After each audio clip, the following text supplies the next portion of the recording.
Bonjour à toutes et à tous, bienvenue dans ce tout premier Jeux C'était podcast quotidien sur l'US Open 2024. Je vous l'avais dit, je suis accompagnée pour cette quinzaine par David de Sourou.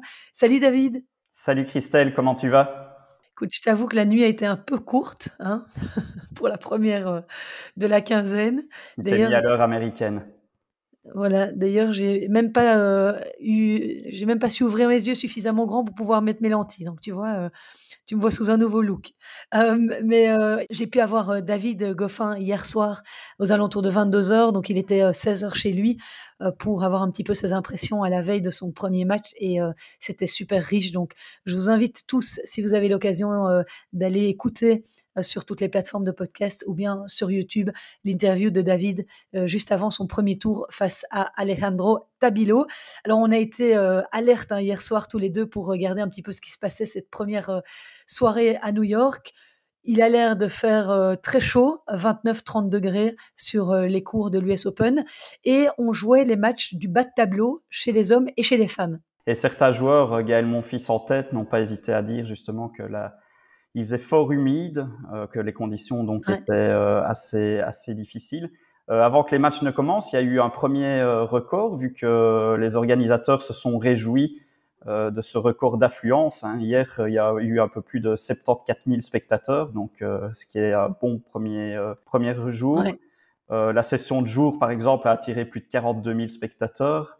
Et pour ce qui est de la nuit, c'était un peu plus de 31 000 spectateurs. Donc ça a été salué par les organisateurs, ce record d'affluence. Oui.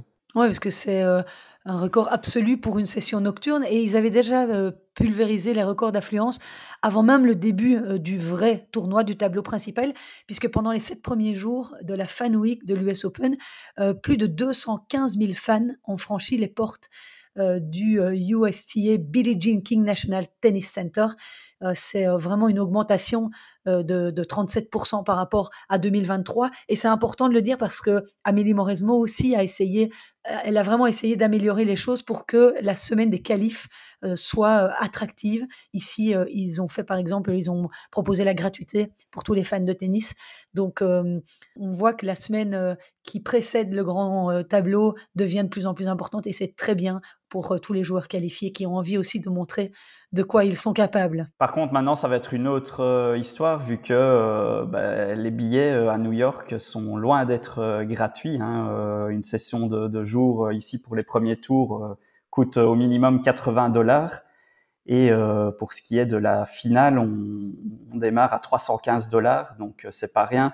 Et ça peut même monter jusqu'à $1 500 la place. Donc Ouais, c'est c'est un un des budget. grands Hein. chelems les plus chers, hein, je pense. Oui, c'est ça, oui. Alors, on va tout de suite se pencher sur ce qui s'est passé la nuit pour essayer de vous donner les grandes lignes, de ce que vous auriez pu manquer. Alors, on va se plonger tout de suite dans le tableau, masculin. La nuit, elle a été marquée déjà chez les hommes par des adieux, ceux de Dominic Thiem et de Diego Schwartzman. Ils ont tous les 2 disputé leur tout dernier match en Grand Chelem et Dominic Thiem n'a pas su faire grand-chose face à l'Américain Ben Shelton qui était impitoyable. Thiem qui a été le premier donc des deux joueurs entre Schwartzman et lui à monter sur le court, et effectivement malgré un stade qui l'a soutenu tant et plus, le vainqueur de l'édition 2020, oui, n'a pas su faire grand-chose face au 13e mondial et demi-finaliste, hein, Ben Shelton en 2023. Il a 30 ans, Thiem aujourd'hui, il va sur ses 31, il est redescendu à la 210e place mondiale. Et finalement, il s'est incliné en 1h52 et 3-7, 6-4, 6-4, 6-2.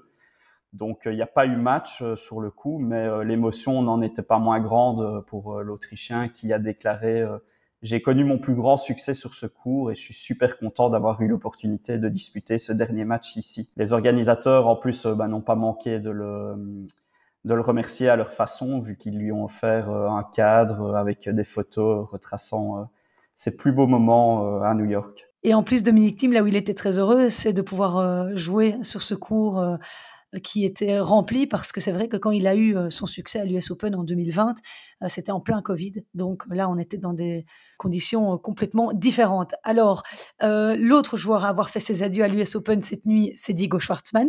Il a fini par, faire fléchir Gaël Monfils, qui est en grande forme, hein, depuis son 8e de finale à Cincinnati et surtout, sa victoire face à Carlos Alcaraz, le Français s'est imposé, mais ça n'a pas été si simple. Non, ça n'a pas été ça parce que Diego Schwartzmann avait remporté le premier set 7-6 au tie-break. À ce moment-là, Gaël Monfils, sur sa chaise, il l'a déclaré après, hein, s'est dit il va falloir que je joue forcément différemment, ça va se jouer au physique, les conditions sont très lourdes, donc il faut que je change quelque chose dans mon jeu. Et finalement, alors qu'il y a quand même 7 ans de différence d'âge entre les deux, vu que Schwartzmann a 30 ans et Monfils a 37 ans, c'est le plus ancien des deux qui a réussi à battre à la régulière et au physique Schwartzmann, vu que Gaël a remporté les 3 sets suivants 6-2, 6-2, 6-1. Donc là aussi, ça a été Ouais. un gros combat, même si les 3 derniers sets ont été moins serrés. Ouais, et le Français affrontera au prochain tour le finaliste de l'édition 2022 de l'US Open, Casper Ruud. Et ça, ce sera un match à voir, à ne pas manquer. Il y en aura un autre, magnifique deuxième tour. Ce sera celui entre Taylor Fritz et Matteo Berrettini. Ça, on a épinglé dans les matchs vraiment à suivre. Alors, le tenant du titre, qui était aussi évidemment fortement attendu, Novak Djokovic, 4 fois vainqueur de cet US Open, n'a pas manqué ses débuts face à Radu Albot, une victoire en 3 petits sets, 6-2, 6-2, 6-4. Ça a été expéditif et Djokovic, avant l'heure, a établi un nouveau record, vu qu'il est devenu le seul joueur à remporter 78 victoires sur ce fameux court Arthur Ashe, donc nouveau record Purée. au tableau de chasse du Serbe. Mais gare quand même à son second tour, hein, parce qu'il va rencontrer Laszlo Djere, donc son compatriote, qui, Djere, en fait, pour la petite anecdote, est le seul joueur l'année passée à lui avoir pris 2 sets. Aucun autre joueur Juste. n'avait réussi à faire pareil. Et donc Djokovic s'était imposé donc l'année dernière en ne concédant que 2 sets face à ce Laszlo Djere. Donc méfiance, c'est un deuxième tour piège pour Djokovic. Mm. Et il y a déjà eu une grosse surprise aussi côté masculin. Cette nuit, c'est la défaite du 15e joueur mondial, Holger Rune. Il a été balayé par l'Américain Nakashima en 3 petits sets, 6-2, 6-1, 6-4. C'est assez étonnant parce qu'il avait été auteur d'une très bonne tournée américaine avec un 8e de finale à Montréal et une demi-finale à Cincinnati. Mais voilà, ces 2 résultats ne lui ont pas permis de briller dans cet US Open. Non, il n'y arrive vraiment pas, hein, le Danois à New York. On sait qu'il n'a jamais réussi à franchir le cap du troisième tour. Et en Grand Chelem, cette année, c'est deuxième tour à l'Australian Open, huitième de finale à Roland-Garros et à Wim, mais ici, premier tour. Donc c'est mi-figue, Oui. mi-raisin, en tout cas sur dur, hein, avec un deuxième tour en Australie et ici. Oui, moi je préfère toujours voir le verre à moitié plein et donc me dire qu'il a ses 2 huitièmes. C'est pas mal quand même, hein. Oui, 8e à Roland, 8e à Wim, moi je veux bien, son palmarès. Mais bon, il y a eu du changement pour lui, cette année. Il s'est séparé, de sa maman au mois de février. Il a repris, Patrick Mouratoglou. C'est vrai qu'on l'attendait, au début comme, le successeur, enfin dans le Big 3 en tout cas, on nommait, Sinner, Alcaraz et Rune. Et très vite, les autres ont pris leur distance et lui est un petit peu à la traîne. Donc il faudra voir comment il va évoluer. Il est encore tout jeune, mais c'est sûr que ce résultat, c'était une grosse surprise, une des grosses surprises de la nuit. Zverev, lui, a dompté son compatriote Marterer. Il a perdu juste un set quand même au passage, 7-6 dans le deuxième et donc un peu d'énergie. Mais c'est plutôt l'habitude de Zverev, hein, de y oui, aller, Zverev, il c'est a plutôt l'habitude. C'est un diesel, hein, comme on dit. Il aura l'occasion de monter un peu plus en puissance dès le deuxième tour, vu qu'il retrouvera un autre joueur, le Français Alexandre Muller, a priori sur papier plus qu'abordable. Donc, ce sera là aussi, voilà, une belle façon, une belle occasion d'engranger de la confiance pour rejoindre le troisième tour. Ouais. et alors, bon, le showman Frances Tiafoe, récent, finaliste, c'était, à Ici à Montréal qu'il Cincinnati, ouais. était, À ah non, Cin- c'était à C'était à Cincinnati. Cincinnati, ouais. Hem, Récemment, tout récemment à ouais, Cincinnati, battu par Sinner, ouais. ouais, c'est juste, il a, passé l'écueil du premier tour en battant, son compatriote Kovacevic en 4-7. Et on l'a dit, hein, on l'avait dans notre podcast de présentation, de cet US Open 2024, on avait épinglé un potentiel troisième tour contre Belchenton. On s'en rapproche un tout petit peu. On s'en rapproche, on y est presque, mais il faudra d'abord battre le Kazakh, hein, Alexander Shevchenko, qui est un joueur complètement imprévisible, qui peut jouer l'acier complètement sortir de son match, tant mentalement il est perfectible. Donc, à voir dans quel état d'esprit et si ce sera un jour on ou off pour Shevchenko. Et tu parlais de son compatriote Alexander Bublik, mais lui s'est fait sortir, s'est fait surprendre par le jeune chinois de 19 ans, Zhang Junsheng, numéro 72 mondial, ancien finaliste chez les juniors à l'US Open. Et il a sorti le Kazakh, qui est quand même classé 27e mondial, en 5-7 après un très long match de 3h34 minutes.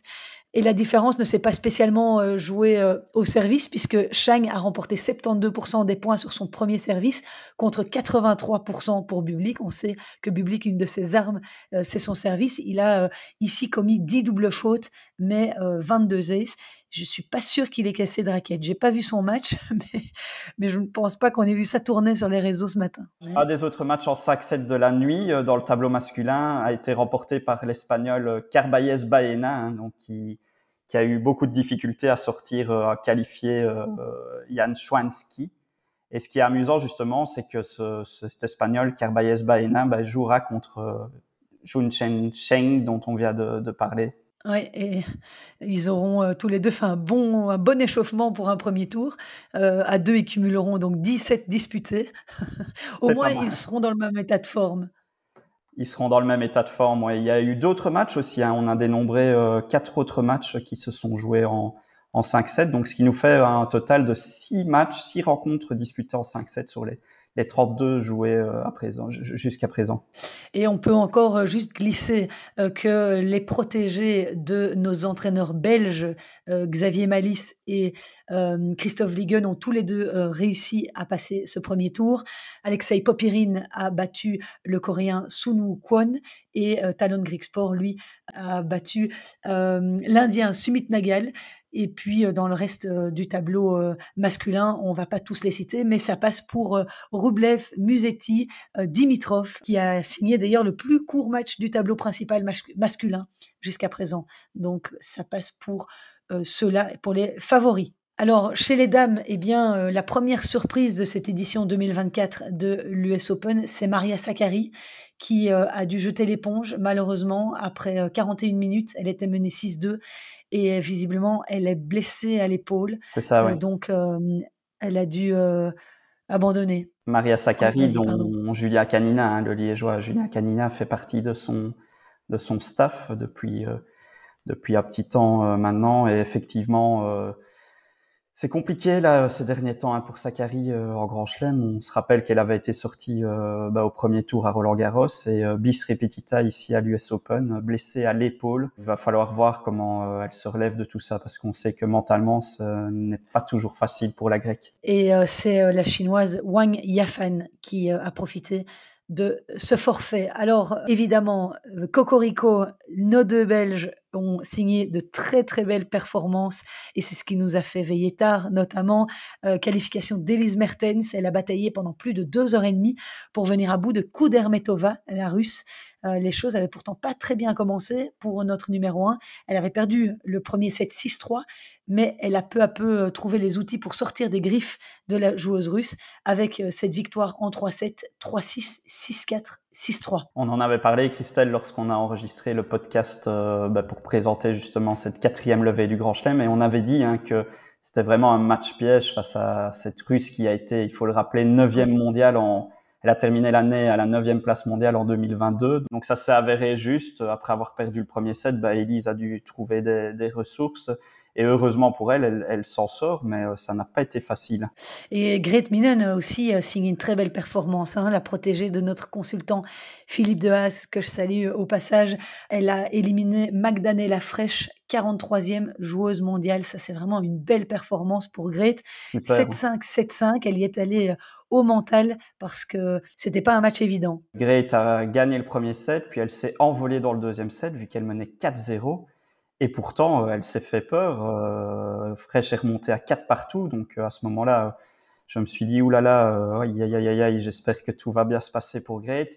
Et là, une fois de plus, elle a prouvé qu'elle avait des ressources mentales en s'imposant sur le même score que dans le premier set, donc 7-5. Donc, c'est une superbe victoire. Un autre match l'attend aussi compliqué que le premier. Hein. Oui, parce que face à Donna Vekic, elle va devoir aussi batailler au deuxième tour, 24e joueuse mondiale et récente demi-finaliste à Wimbledon, vraiment redoutable cette joueuse. Donc un tour assez compliqué qui l'attend, Grete Minen.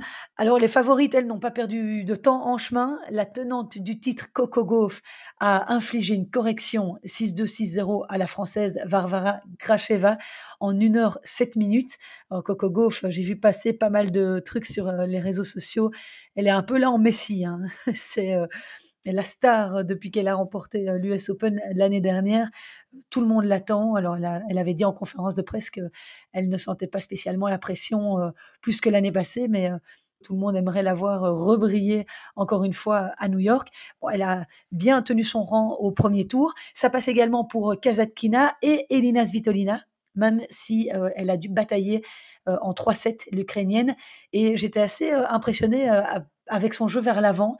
Elle est pas mal montée au filet, 34 fois sur le match, avec un très bon pourcentage de réussite. Elle a bien servi aussi, 60% de points derrière son premier service.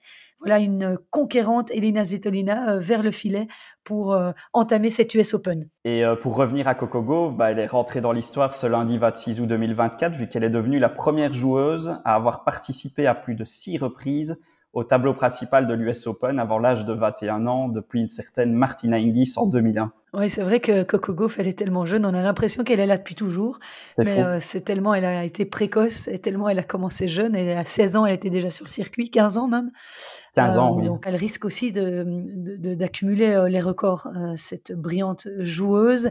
Alors, la finaliste de l'an dernier, Aryna Sabalenka, elle a passé sur le court 13 minutes en plus que Coco Gauff. Elle s'est imposée 6-3, 6-3 contre la qualifiée australienne Priscilla Hon. Et elle jouera au prochain tour face à Lucia Bronzetti, l'italienne, qui ne devrait pas être un tour trop compliqué. Ça devrait aller. On peut aussi épingler, Christelle, la victoire de la dernière vainqueur de Wimbledon, la Tchèque Barbora Krejcikova, qui a franchi le premier tour, elle, assez aisément, avec une victoire en 2-7 contre une qualifiée espagnole, Bassols Ribera. Bon, mais donc pour l'instant, pas vraiment de toute grosse surprise, mis à part l'élimination d'Holger Rune, le forfait de Maria Sakkari. On va dire que les favoris tiennent leur rang.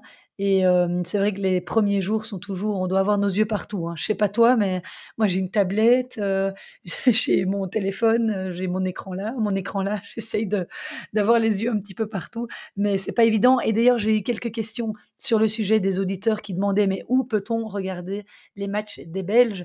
Écoutez, en fait, comme vous l'avez sans doute pour ceux qui étaient abonnés à Eurosport, vous l'avez peut-être suivi, HBO a donc racheté, HBO Max a racheté les droits à Eurosport et donc tous les programmes qui étaient proposés par Eurosport sont maintenant sur HBO. Alors c'est nettement plus cher. Avant, Eurosport coûtait 6,99 € par mois par là. Ici, c'est beaucoup plus cher. Je crois que c'est de l'ordre de 18 € par mois pour pouvoir profiter de leur service. Évidemment, ils ont toute une panoplie de films, de séries. Quand on ne veut voir que le sport, c'est pas très intéressant, mais je suppose que c'est comme ça qu'ils font leur business. Mais donc voilà, si vous voulez vous abonner à HBO Sport, vous pouvez le faire que pour un mois et puis vous désabonner. Et c'est de cette manière que vous pourrez voir les matchs des Belges. Si vous avez la possibilité, évidemment aussi, ESPN reste la plateforme principale, mais bon, c'est une plateforme américaine. Sinon, il y a des manières moins légales de regarder ça, mais on n'est pas censé en parler. On va rien dire. HBO, tout le monde le propose pas en fait. J'ai mon frère hier qui m'a envoyé un message comme quoi il n'avait pas accès via Proximus. Donc je pense que c'est uniquement les gens qui ont vous qui peuvent y avoir accès.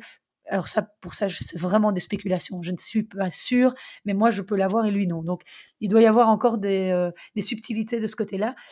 Quoi qu'il en soit, vous pouvez chaque matin nous retrouver, enfin chaque après-midi pour avoir le résumé de la veille. Donc ça, c'est votre séance de rattrapage, c'est cadeau. Et je rappellerai eh bien que David Goffin jouera donc ce mardi à 17h face à Alejandro Tabilo. Zizou Berg est programmé un peu plus tard dans la soirée sur le cours numéro 15. Ce sera en 4e rotation, donc en fonction des matchs avant lui, ce sera vers 21h30, 22h, hein. David, on a calculé plus ou moins Oui, plus ou moins. que Zizou montera sur le terrain. Et dernière chose, il ne faut pas oublier de parler de Sander Gillet et Johan Vliegen, nos compatriotes, qui affronteront au premier tour donc du double la paire composée de 2 joueurs de simple, Miomir Kekmanovic et Roman Safiulin, avec en perspective un deuxième tour compliqué, vu qu'il pourrait très bien retrouver les têtes de série numéro 4, Arevalo et Pavic. Tu te rappelles bien de Pavic, vu que tu l'avais vu associé à Ivan En Dodik Croatie. en Croatie, ouais, au mois de février. Oui. On prendra bien entendu des nouvelles de Sander et Johan. Et c'est ici, David, que se termine notre premier petit débrief du jour. On se retrouve dès demain et on ne va pas manquer de suivre évidemment tout ce qui se passe à New York tout au long de notre journée et notre nuit. On va encore peu dormir, mais c'est avec grand plaisir en tout cas. On se retrouvera demain pour voir ce qu'on a épinglé, ce qu'on a lu, vu passer sur les réseaux sociaux. C'est le principe de ce live quotidien. Merci infiniment, David, pour ta présence derrière cette caméra. Ça aussi, c'était une première pour toi. Merci à toi, Christelle. Bah oui, écoute, après une première derrière le micro, une première derrière la caméra, donc Voilà, passez tous une excellente journée. Ciao. bye bye, à bientôt, bonne journée.